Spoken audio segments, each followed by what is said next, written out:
leo tumeanza kipindi kingine cha mwaka wa kanisa kwa kuadhimisha Dominika ya kwanza ya Majilio mwaka A.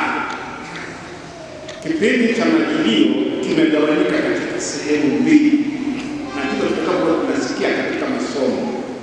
Sehemu ya kwanza inaanza na Dominika ya kwanza Majilio ya leo hadi tarehe 16. Leo tarehe 16 kipindi cha kwanza, na hicho masomo yatatuongoza katika kutafakari ujio wa pili wa Yesu Kristo. Na sehemu ya pili ya Majilio inaanza tarehe 17 mpaka tarehe 24 Desemba, na kipindi hiki kitakuwa ni matayarisho ya sikukuu ya kuzaliwa kwa Bwana Yesu Kristo. Tutakumbushwa jinsi Yesu alipokuja mara ya kwanza, na masomo yaliyochangia kipindi hicho yatatuelekeza katika kutafakari zaidi kuzaliwa kwake Yesu Kristo. Hata nyimbo zetu na hasa wimbo wa katikati utatuhamasisha juu ya maneno haya, Emanueli, uje kutuokoa. Katika kipindi hiki Wakristo wanaalikwa kujitayarisha kwa furaha kupokea Kristo kwa kufuata sauti ya mtu aliyealikana. Itengenezeni njia ya Bwana. Haya ni maneno ya imani mbatizaji. Ndugu zangu wapendwa, kama nilivyosema, masomo yenyewe yanatugawa katika vipindi viwili. Ujio wa kwanza Yesu alipozaliwa hapa duniani, lakini ujio wake wa pili ambapo atakapokuja kama mfalme kuja kuingiza katika ufalme wa mbinguni, mwisho wa dunia. Somo la kwanza tumesoma kutoka kitabu cha nabii Isaya sura ya 2 aya ya 1 hadi 5. Kama nilivyosema, somo hili zaidi linaeleza ya matumaini ya Waisraeli ujio wa Mesia ambaye ndiye Kristo alikuja mara ya kwanza. Kwa nabii Isaya alitabiri kwamba siku wakati wa Mesia atakapokuja, mataifa yote yataelekea Mwenyezi Mungu, naye atawapatia amani, atawapatia heri, atawapatia baraka. Hayo ndio yalikuwa matarajio ya nabii, na ndio yalikuwa matarajio ya Waisraeli wakisubiri ujio wa Mesia, ambapo mji wa Yerusalemu utainuliwa na watu wengi wataujia mji. Na sisi tunajua Kristo alipozaliwa, watu wengi walikwenda Bethlehemu, walikwenda mamajusi kutoka pande mbalimbali, na ndio mji ule uliweza kuonekana ukawa mwanga wa mataifa mbalimbali. Haya yote yanaeleza juu ya ujio wa kwanza wa Kristo, na sisi tunakumbuka tu kwa sababu alishafika kwa kuzaliwa kwake. Tunafanya ukumbusho wa ujio wake, na kanisa linatualika tunapofanya kumbukumbu ya kuzaliwa kwake Mwokozi, lazima pia tujiandae kiroho vizuri, ili kumbukumbu hii iwe ya neema, iweze kupatia mapato mazuri ya kiroho. Kama tunahimizana kipindi cha Majilio na kusubiri ujio wa Kristo aliyekuja mara ya kwanza na kuzaliwa kwetu, tunasubiri Noeli, kuzaliwa kwa mtoto Yesu kama kumbukumbu, kama birthday yake. Lazima sisi kama waamini, kama wafuasi wake tujiandae vizuri kama wenzetu, kama alivyoeleza nabii Isaya walijiandaa kusubiri. Alipofika hawakutambua, na ndio maana mwishoni walifundisha mpaka leo wanaendelea kusema njoo Mesia, njoo Mesia. Mpaka dakika hii hawakuamini Mesia alikuja, hawakutambua, na mpaka leo wanaendelea kusubiri, kwa sababu hawakuwa tayari kupokea kwa namna ya Kristo alipokuja kwa njia ya kawaida sana. Huyu mfalme gani Mesia alizaliwa katika zizi la ng'ombe, kitoto kichanga, kutegemea kutokea katika jengo la kifalme, lakini ametokea katika hali hiyo. Hawakutoka pamoja na miujiza mingi ambayo alifanya baadaye na mafundisho yake mazuri, hawakupokea. Mpaka leo dini ya Kiyahudi wanaendelea kusema njoo Mesia, njoo Mesia. Lakini sisi tunaamini Kristo alizaliwa, alikuja duniani, na sisi ni mapato yake. Sote tumekuwa wabatizwa katika Kristo kwa sababu tunaamini alifika kama mkombozi wetu duniani, na sasa tunasubiri ujio wa pili. Kwa hivyo ndugu zangu, kila Noeli na sharika Kristo tujiandae, kila Kristo aandae kando ya Yesu katika moyo wake.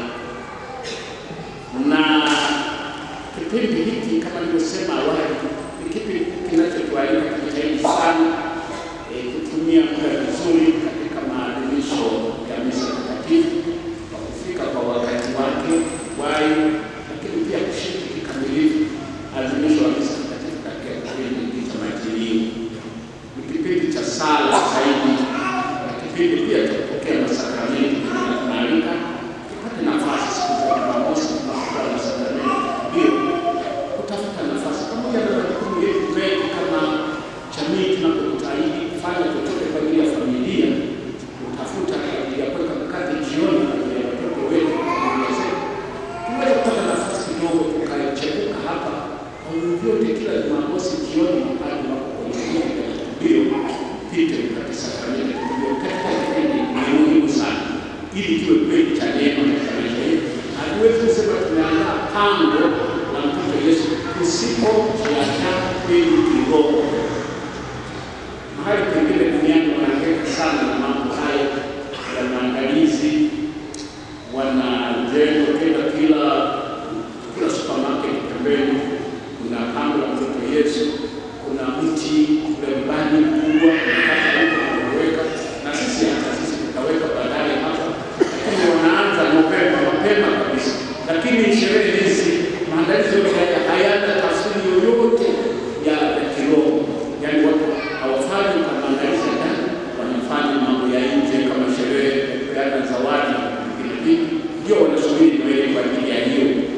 Lakini Noeli ya kweli bila kweli kwa ndani zaidi pia ndio. Mimi sikatazi wanadamu mazingira pango la mtoto Yesu hata katika familia yako. Kona fulani nzuri, akaida nzuri, weka pango la mtoto Yesu, ni jambo jema. Lakini liakisi hali yako ya ndani, familia ndani, kuona kwa namna gani sisi wenyewe tumeweka pango la kwanza katika moyo wetu. Mtoto Yesu anakuja pango la kiroho, tumejiandaa vizuri, hivyo tukiwe siku ya neema na hiyo tukiwe neema tunaposhangilia mtoto amezaliwa. Kumbuka tupatie matunda ya kiroho yaliyo mema maisha yetu. Hiyo ndio namna yetu kuwa na kumbukumbu ya kuzaliwa kwake Bwana wetu Yesu Kristo. Masomo mengine tuliyosikia ni somo la Injili na pia somo la pili kwa Mtume Paulo kwa Warumi, yanatukumbusha wajibu wa kuandaa kwa ajili ya ujio wake wa pili. Nilikuwa nasoma Mtakatifu Siri wa Yerusalemu kujaribu kueleza tofauti ya ujio wa kwanza na ujio wa pili. Ujio wa kwanza ni kama nimesema kama kitu kichanga dhaifu, lakini ujio pia unakuja kama mfalme mwenye taji mshindi ambaye amekabidhiwa mbingu na dunia kama kuadhimisha katika Yesu Kristo mfalme kama mfalme hadi kama mtoto mnyonge ambaye amezaliwa katika pango la kushia wanyama pana kuja kama mfalme. Ujio wa kwanza mwishowe alishamsaba na alihukumiwa, lakini ujio wa pili hatafika kuhukumiwa, atafika kuhukumu na atahukumu hata wale waliohukumu, waliokwenda katika kesi yao mbele ya kuhani, mbele ya yote na wakuhukumu, ndio sasa watahukumiwa. Na Yesu atafika sasa kama hakimu, sio kama mtuhumiwa kama alivyofika wakati wa kwanza. Haya ni maneno ya tafsiri yanayoeleza ni kwa namna gani ujio wake wa pili una nguvu zaidi na unaleta wokovu kwa watu wote duniani, kwa wale ambao wamejiandaa vyema kwa ajili ya kuingia kwa matumaini katika ujio wake wa pili. Na haya yanaelezwa pia katika somo la pili linalosisitiza kujiandaa kwa ajili ya ujio wa pili wa Kristo. Mtume Paulo anaeleza bayana namna kujiandaa kwa ajili ya ujio wa pili ambao Mwenyezi Mungu atatangaza ufalme wake kupitia kwa Yesu. Kwa hiyo lazima Kristo waishi maisha ya Bwana, waondoke katika giza. Nasema wakati wa usiku umeisha, sasa ni wakati wa kuamka. Ndio maneno ya Mtume Paulo kwa Warumi sura ya 15. Tuanze kuacha mambo ya giza, tuingie katika mambo ya Bwana. Na ametaja mambo machache ambayo yanaweza kuashiria kwamba pengine tunaweza bado tuko kwenye giza kama tunayaishi maisha hayo. Amesema ni pamoja na mambo ya ulafi, mambo ya ulevi, mambo ya ufisadi, mambo ya uasherati, mambo ya ugomvi na mambo ya wivu. Hayo ni mambo ya giza ambayo hayatufanyi, hayatusaidii sisi kujiandaa kwa ajili ya ujio wa pili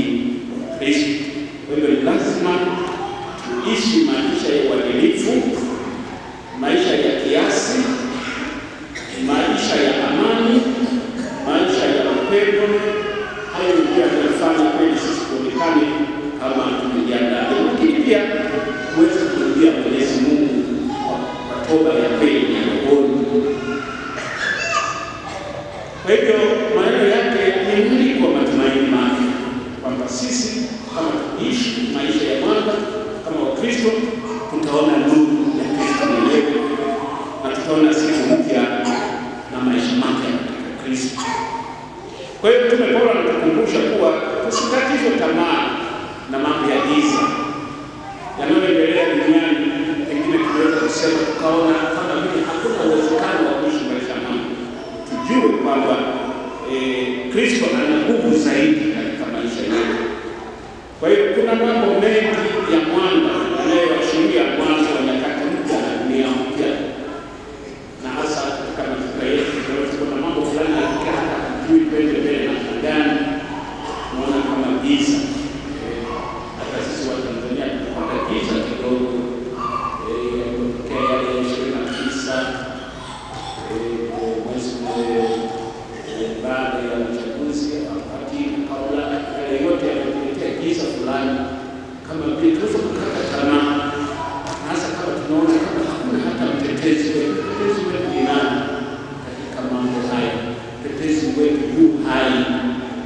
Kama maisha ya uokovu, mambo haya yanaweza kutoweka na tunaweza kuishi kwa amani, kama kila mmoja kwa imani yake anaishi maisha ya toba na ya wokovu kwa kweli ndani ya nafsi yake mbele ya Mwenyezi Mungu bila kujihurumia.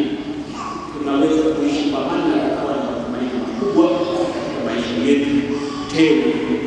Lakini kama tunakwenda kwa namna fulani ya ujanja wa namna fulani pekee, hatuwezi kufika popote, hatuwezi kufika popote. Au kama tunafunika hatuwezi kufikia mahali ambapo kusaidia sisi kuingiza katika mwanga. Tunatamani kuona mwanga maisha mapya katika mataifa.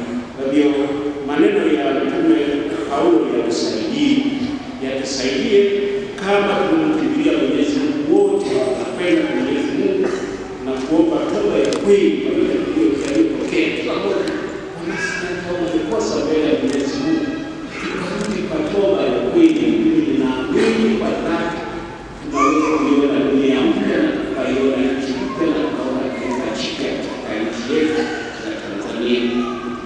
Somo la Injili, tumesoma Injili ya Mathayo sura 24, na Yesu anaongea juu ya ujio wa pili.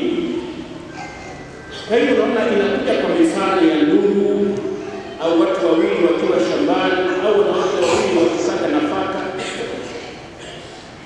au habari ya mwizi ambaye anakuja bila kutegemewa. Tunapata majibu ya maswali haya tukisoma Injili hii kutoka sura ya 24. Tunagundua kuwa Yesu anaongea juu ya wakazi wa Yerusalemu ambao hawakutubu, na anaalika watu wa nyakati zote kujiandae. Nini anasema hili? Kukesha, kujiandaa ili Kristo anapokuja akukute tumejiandaa kama tumaini makubwa. Na maandalizi yetu kama nilivyosema, katika maisha yetu ya kiroho, kwa maisha aliyopendekeza Mtume Paulo tuliposoma somo la pili, kuishi maisha ya Bwana kuachana na maisha ya giza. Na hiyo tunaweza kujiandaa kwa ajili ya ujio wa pili. Na wakati fulani tunaweza kuchanganya na kutoka mwaka 2000 kulitokea uhuru ya Njombe na mahali pengine kwa sio mwisho wa dunia. Kwa hiyo watu waona mwana. Sasa wanasista walishangaa, watu wamenunua mishumaa yote karibu imeisha. Watu walikuwa wananunua mishumaa, kumetokea nini? Lakini kumbe watu wamefundishwa, na ndipo walimu wako wengi sana wanafundisha huko na huko. Na pengine Yesu anasema msidanganyike. Na wanasema tazameni, sasa ufalme uko huku, msidanganyike. Anasema mwisho wa dunia hauji upesi. Na pengine sitika mtu anasema unaweza kupanga, wanasema ukajua nini mwisho wa dunia unatokea. Kwa sababu mwisho wa dunia anaikuwa ni Mungu mwenyewe. Wajibu wetu ni kujiandaa wakati wote, kuwa tayari kujiandaa kwa ajili ya ujio wa Kristo. Na tusisubiri, hivi nasema tusisubiri ujio wa mwisho katika maana ya hukumu ya mwisho. Tusubiri, kila mmoja ana siku yake ya mwisho. Hili mnadhani ni ya muhimu zaidi. Kila mmoja ana siku yake ya mwisho. Mimi nina siku yangu ya mwisho. Hata watu mmoja kule Songea alikuwa na wiki kama nalo pili. Kila mmoja ana siku yake ya mwisho. Alipomaliza maneno haya akaanza kushuka kutoka kwenye nyumbani, wakamtaka kuwe na yeye kwa siku yake ya mwisho ya kufanya pale nyumbani.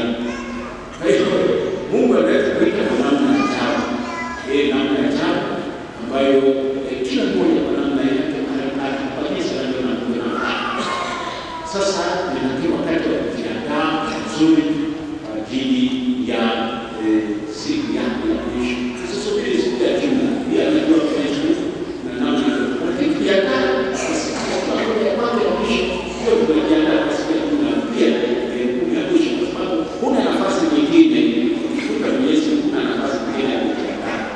Kwa siku ya mwisho lazima kila mmoja ajiandae kwa ajili ya mwisho wake. Kila mmoja ana mwisho wake, kila mmoja ana mwisho wake.